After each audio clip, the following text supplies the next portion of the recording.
We're going to open this up now to questions from the panel. I will take the moderator's prerogative and ask the first question to Dr. Rothman, since your talk is fresh in my mind. So you indicated that FDA does do occasional inspections of the 503B facilities. Is the reason that they, given the concerns about quality standards and some of the problems that have been found, why don't they do more of them? Is it simply a resource issue, or is there some regulatory aspect that prevents them from doing more?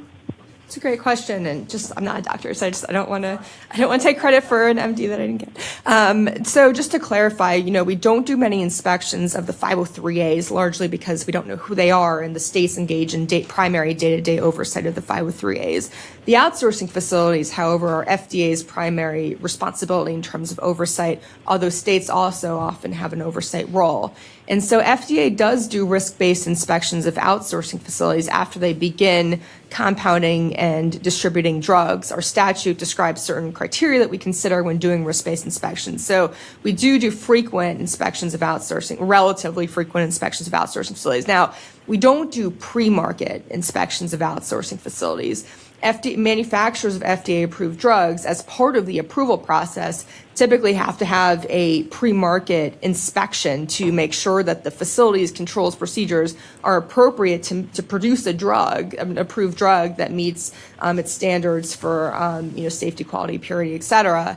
And so we do post-market inspections, but it's really important that an outsourcing facility can start manufacturing, distributing drugs without any FDA review of its facilities, processes, et cetera. The reason that the FDA doesn't do pre-market is that they're not permitted under the regulations, or again, is that a resource issue? Yeah, I mean, we can do inspections we want, and sometimes we do when asked. We do site visits to give outsourcing facilities feedback and advice, but it's not part of the FDA review process, and we certainly do have limited resources, and what we're required to do is the inspections after the fact, and after the fact we can see what they're doing and how they're doing it. But if when asked, we do give outsourcing facilities advice. Okay, but under the current regulations, FDA could do pre-market inspections once an outsourcing facility is registered.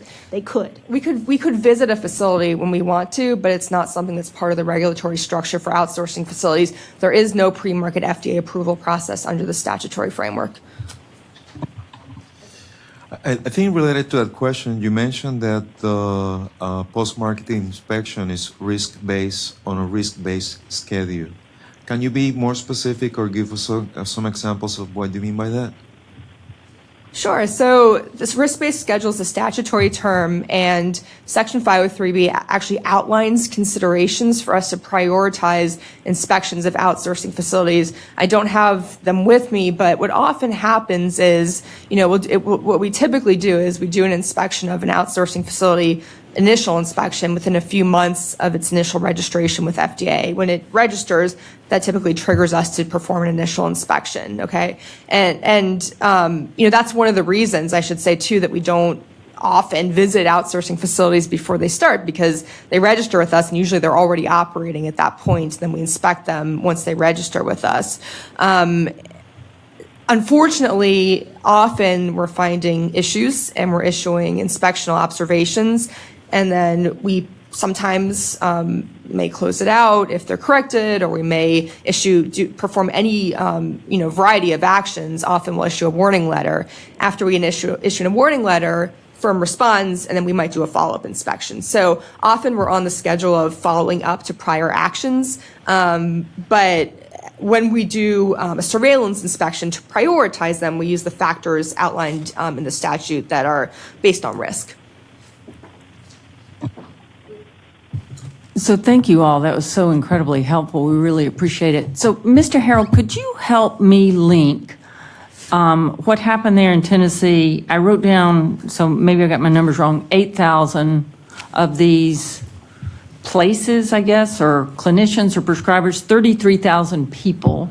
33,000 nationwide through sort of an affiliate franchise, informal franchise model. Okay. There were 8,000 patients in Tennessee who received 8,000, it, and okay. 3 clinics. So what I wanted to know was, how could I understand where those pellets came from in terms of 503As and Bs, the facilities that made them, and whether or not, given the regulatory framework that we heard described, did that relate at all to what had gone on in the work, among the population you took a close look at? So we filed suit in 2012, and it's been churning for that long, so that predated some of it. But we do know just from internal documentations on who the compounders were. There was one compounder who provided the estradiol and testosterone pellets, and another that provided the micronized progesterone pellets. All 8,000. Right. And then I think other sort of clinics in other states may have worked with other compounders, but at least the ones in Tennessee relied on two, which would, I guess, under the current framework would be the 503A. Yes. I have a related question regarding the. Yeah, I have a related question related to the hormone levels that were measured and you coded. Do we know anything about the bioanalytical methodology used to determine the levels of those hormones?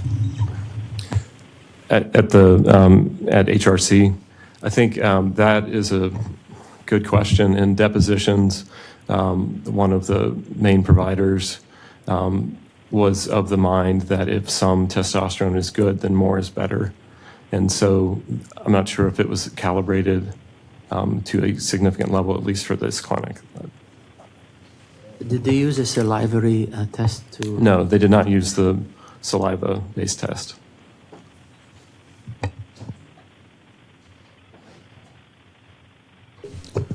Hi, this is for Ms. Rothman.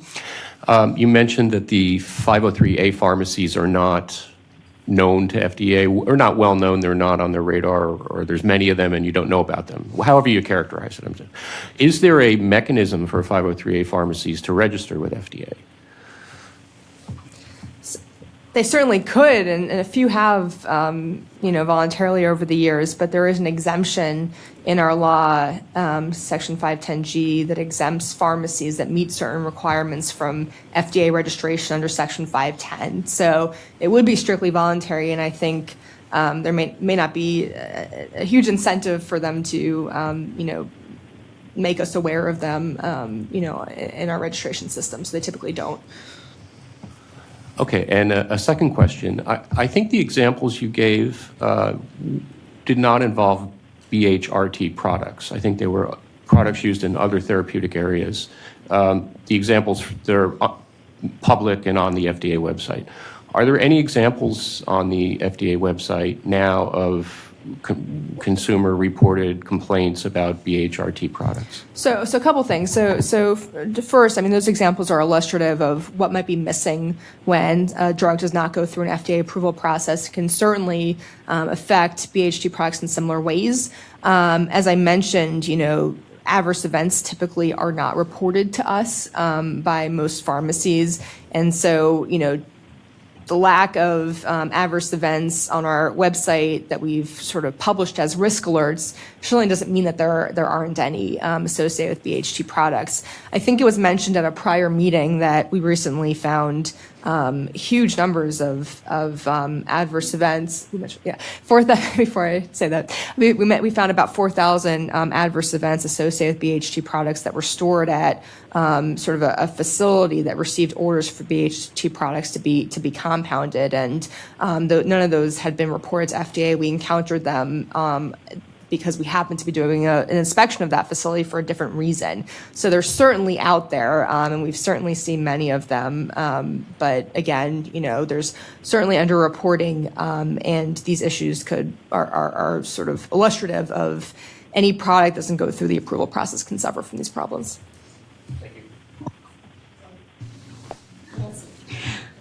Yes, this is a question for a couple of you, I think. I'll start with Mr. Harrell. You mentioned that some of the individual, you were giving us some context about the level of hormones that were being measured in some of these individuals, and that in the women receiving the testosterone implants, it was comparable to someone going through transgender what's the word? Hormone Therapy, regimen. hormone therapy.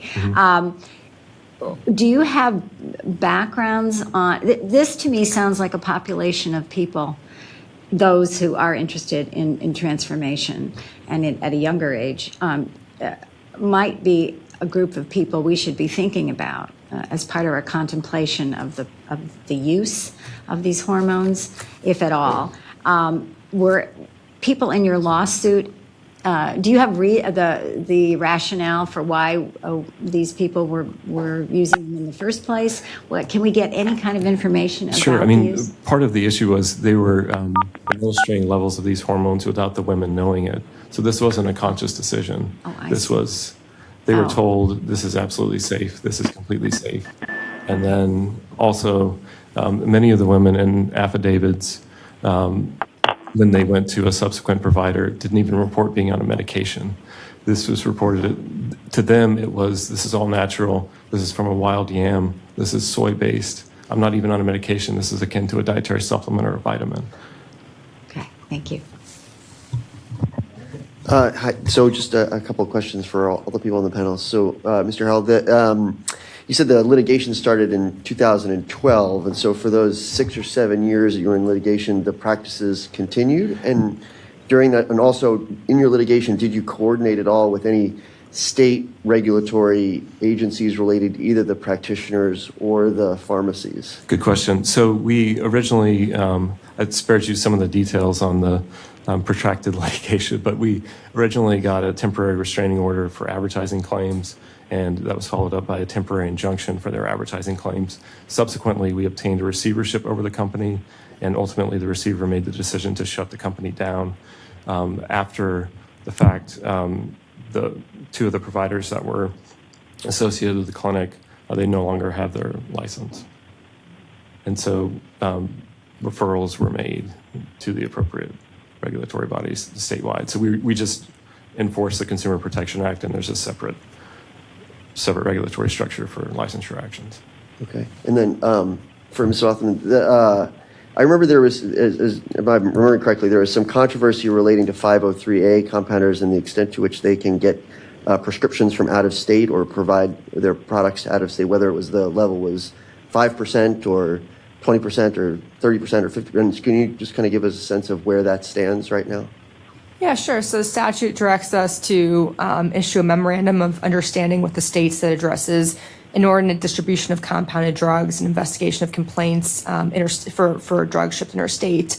If a pharmacy is located in a state that has not entered into that MOU once it exists, it's bound to 5% interstate distribution. So we're in the process of developing that MOU in consultation with the states, with the National Association of Boards of Pharmacy. And we said in a guidance when the DQSA was first passed that we're not going to enforce any interstate distribution limitations until we have a final MOU in place and it's been out for a certain period of time for states to decide whether to sign it. So right now there's no limitations being enforced. We're working with states to develop an MOU that's sufficiently flexible to accommodate any needs for interstate shipment, while also that has sufficient restrictions to address public health issues associated with interstate shipment. So I can't really say anything definitive right now. It's in progress. Great. And then, my final question for Dr. Stungel. So PremPro is still one of the most prescribed or the largest spending products on the Wyeth product, still one of the most largest spending products in Medicare. It's like I think one of the top 20 or top 30 products. Do you have a sense of why it is still such a very popular product among My sense would be because some of the women who had started on it would continue it. Many of us in our training who learned about hormone replacement therapy primarily learned with these products. So I think often clinicians will repeat what they're comfortable with. One of the things that comes up is that in general, because of the data I showed you with the drop in FDA-approved hormone therapy, there's really been a step away from teaching and educating young doctors in training, or nurse practitioners or providers, and we really have a bit of a gap between their knowledge base about what to do with treating symptoms of menopause in women, which is a pretty universal experience if a woman lives long enough. So that may reflect, again, and I don't have data to support this, but my sense might be the age of the practitioners or those that grew up on Prempro versus some of the newer practitioners who may be more interested in some of the compounded products. Do you think there's still, I'm sorry, do you think there's still a lot of, I know that there were a lot of problems with Wyeth and its over-promotion of the product during that time. Do you think there's still remnants of a lot of those messages that remain within the community? Well, the products were sold to Pfizer, so Wyeth, that went away. I think some of the early promotion is, again, sort of reminiscent of what I hear now. The early promotion was for youth, for women to remain vital, for women to remain sexually attractive to their partners. And if you look at some of the original Wyeth ads, it's very interesting. And now when I look at some of the promotions for some of the compounded products, which often include, again, testosterone or DHEA, an adrenal androgen, are for youth and wellness and maintenance of vitality. And so maybe as a Southern Californian, I'm a little skewed because we have a lot of people interested in these things, but that certainly would be one of the more the areas that we hear promoted more often. The FDA-approved products, in my experience, are very careful now at promoting themselves for what they're approved for.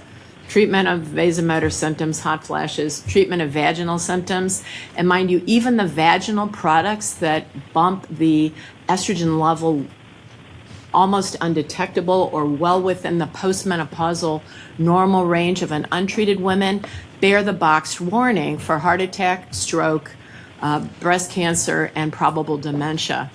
This is daunting when women look at these products compared with what they might receive from their compounder that isn't required to mention any of these things. So this has been a clinical challenge with use of some of the approved products. Dr. Madison? No? Dr. Parker? So, Mr. Harrell, I just wanted you to clarify for me. You mentioned that consumers in Tennessee had complained to, I wanted to understand who they complained to, what kind of registry that is, some kind of state-based something. Does every state have one of these? And did you look across to see if there are other repositories of? I think it's mainly housed in attorney general offices. It's the functional equivalent of the BBB that's state-run. And so it's a general clearinghouse for any sort of consumer complaint. It's not confined to any sort of medical treatment. Usually that would be abnormal. And so to Dr. Stunkel's point, that the adverse events may not necessarily manifest themselves there's not a centralized database from this. Thank you. I want to follow up on Dr. Kesselheim's point about the clinical utility of the compounded drugs versus the FDA-approved drugs. So I wanted to get your opinion as a researcher and providing clinical care. So it seems that some of what the data that you showed is that patients experience a different provider experience when they get the compounded therapies versus that's sort of what the qualitative data is showing us a little bit. That one evaluation that I showed you, that one study that was based on interviews, right? I guess I'm wondering, and you got at this a little bit, if that after the WHI, that providers were less willing to prescribe hormone therapies, and that is some of what patients are experiencing now in seeking out other therapies. If that still lingers, the providers, they don't get the training and that they don't know about the new bioidentical hormones that are out there that are FDA approved. Do you think that that's true? Well, I think that what we have, again, there was that initially in the years following the WHI, and that's when those women were interviewed for that Why Do Women Choose Bioidentical Hormone study that I showed you. My sense now is that we have come a long distance as we've had more time, more evaluation from the WHI data so that we are targeting hormone therapy at women under age 60 or within 10 years of menopause, that we're targeting it primarily for symptoms. We're using lower doses than were used in the WHI, and in many instances, particularly as the health of our society has shifted quite a lot from the early 1990s when these trials were started. We have more obesity, we have more diabetes now, and so in certain instances, we're recommending that patients use transdermal therapies versus oral, for example, because the transdermal therapies avoid the first pass metabolism by the liver when a lot of these risk factors can be increased. But there are a number of FDA-approved transdermal patches, gels, sprays, et cetera, that have gone through the clinical evaluation for efficacy and safety. So the problem that I think could be happening, and again, this is just sort of a hunch, I don't have data to support this, again, is that the younger clinicians kind of got the message, step away from this hormone therapy. This is dangerous stuff. And so some of us really need to fight. I need to fight at UCSD and able to have lectures to our medical residents, to our endocrinology fellows, to our medical students about menopause and just about it as an issue. And again, this is an experience that every woman who lives long enough will have under her belt. It's kind of the flip side of the pubertal experience is menopause. And so perhaps some of our clinicians leave training, don't really know, and the claims that they hear from some of the compounders are very seductive, and for women too. It feels a lot better for a clinician to tell you this is safe and it's going to help all these other things and prevent breast cancer than it is for someone like me to try to go through the nuts and bolts and answer patients that this and clinicians that are trying to do this, that this is kind of complicated. And so we weigh it and we try to look at you individually and we try to see the balance for you on the best thing to recommend. So it's a difficult and complex clinical situation right now. Can I follow up for 1 sec? So I have one, can I ask? So for patients who would be seeking out hormone therapy in menopause, do you think that they have a hard time finding a provider to prescribe the FDA-approved hormone? That's an insightful question. They can have a very difficult time. So groups, for example, like our North American Menopause Society has a competency exam that goes through a lot of the basics, and not just menopause care from the standpoint of hormones, but other health issues that arise in midlife with women, and that we keep on our website a Find a Clinician kind of component. So that can help women, depending on communities that may be small or that may not have a university facility, for example, that one would expect to find active and informed and up-to-date clinicians. So it can be daunting. Yes, I hear that from women. So I had a question for Dr. Stunkel. I think you mentioned that there are currently no FDA-approved combination therapies with testosterone for the treatment of menopausal symptoms. There are no FDA-approved testosterone anything that are appropriately dosed for women. So clinicians either can use compounded therapies, or people get very creative with titrating the approved therapies for men. So using something like androgel, for example, and a TB, we call it a TB syringe, a very small syringe to try to give them an itsy-teensy dose so we don't overdose women, because those are impressive levels that were being obtained. Yeah. So wasn't there a drug called Estratest? Was that FDA approved? And I'm wondering if you can provide some context in terms of safety and efficacy and why it's no longer either approved or no longer available to women. Estratest was a combination therapy of an oral estrogen with an oral testosterone. So for both men and for women, we like to avoid the oral testosterone because of concerns with hepatic, with liver, a number of liver issues, including liver tumors and cancers. So there's been a step away from that.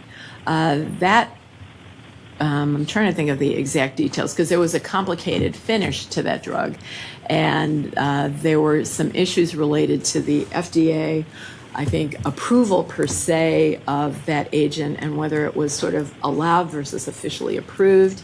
And at some point in time, the manufacturer at that time was Solvay Pharmaceuticals, and they ended the distribution of that drug. And I remember making contributions for education and information to a number of medical societies that try to do evidence-based education of women's groups. If I can just jump in, my colleague Yeah. is telling me that it was not approved.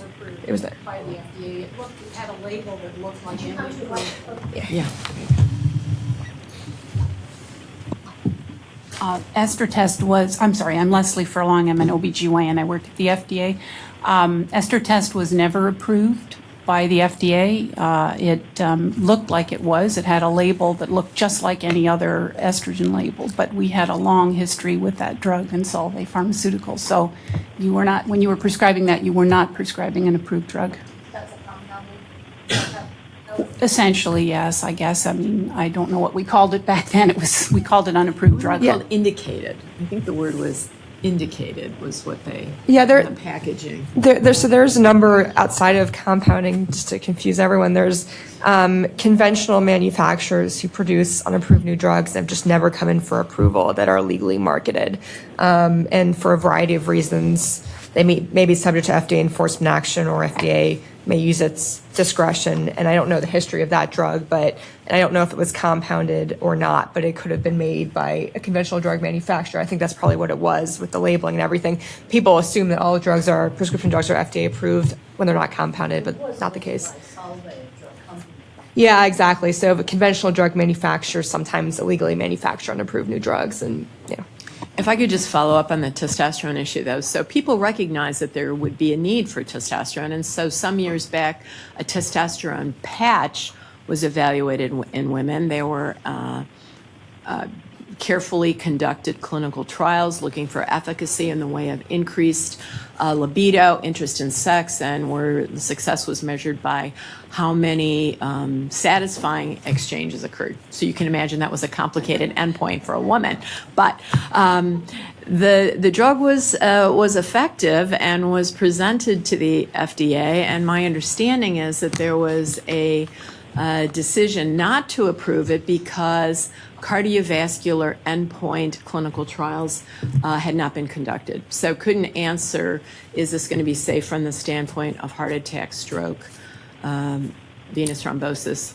Those trials have not been conducted in men with testosterone therapies, but that's a separate point to this discussion. Dr. Stunkel, I would like to ask, do you feel, there have been a lot, so there have been, there's more hormone therapies on the market now for use in menopausal symptoms, and some of them were apparently manufactured with the idea that they would be safer than Prempro or others. Do you feel that the current boxed warnings for things like topical administration, vaginal creams and stuff, which we just heard was, had very tiny systemic effect. Do you feel that the boxed warning is appropriate for all FDA-approved hormonal products now, or is it overkill? No, so I think that's an incredibly insightful question, and some of these that have been developed have been an effort to avoid oral therapies, as I mentioned, and to look more at transdermal and cutaneous. Unfortunately, we do not have a head-to-head kind of controlled trial that looks at outcome data in women on transdermals. That would obviously be a very important question. I think the most strength of the data that we have are a number of meta-analysis in the last few years looking primarily at blood clots, at venous thrombosis and pulmonary embolism, based on some shorter trials and observational studies to suggest that from the standpoint of thrombosis, the transdermal therapies are better, and looking at things like the observational study from the Women's Health Initiative, the Nurses' Health Study, but these aren't randomized controlled trials. But I wanted to get back, you asked about the vaginal therapies, and so there were a group of us that are continuing to continue a conversation with the FDA to say, does it really merit the boxed warning for a vaginal therapy with a very, very low systemic level, if any bump in estrogen? So that's really sort of a separate category, but I think an important one, because patients and their partners will often decline to use these therapies because they'll say, well, I want to have more comfortable intercourse with my partner, but I don't want to get a heart attack, stroke, breast cancer, or dementia just to improve our experience in the bedroom. So it's complicated and can have farther reaching effects than maybe was intended or anticipated.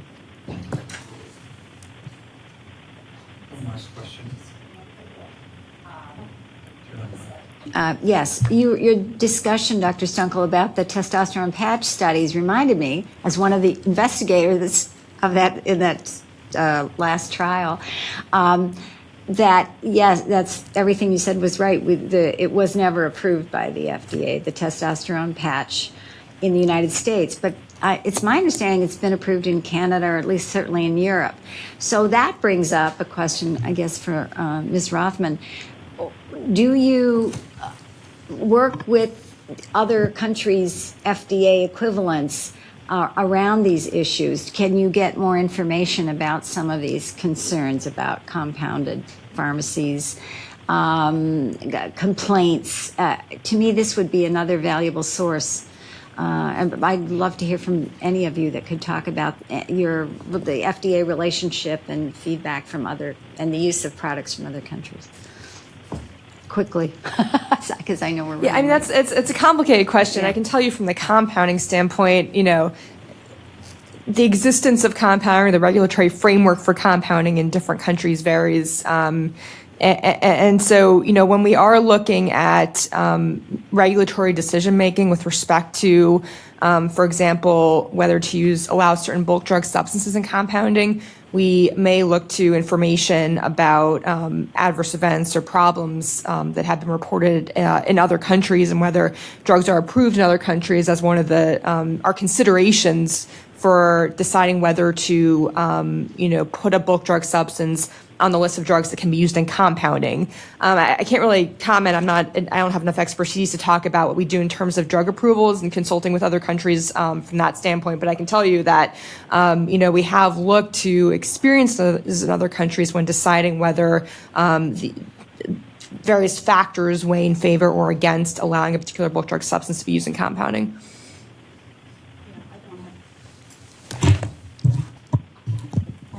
I don't have much to add to that either. I don't work in the safety group, but we do have MOUs with other big regulatory bodies, for example, the European Union, and there is some discussion of products, all kinds of products and safety issues, but it's limited by a lot of constraints, particularly if there's proprietary information being discussed.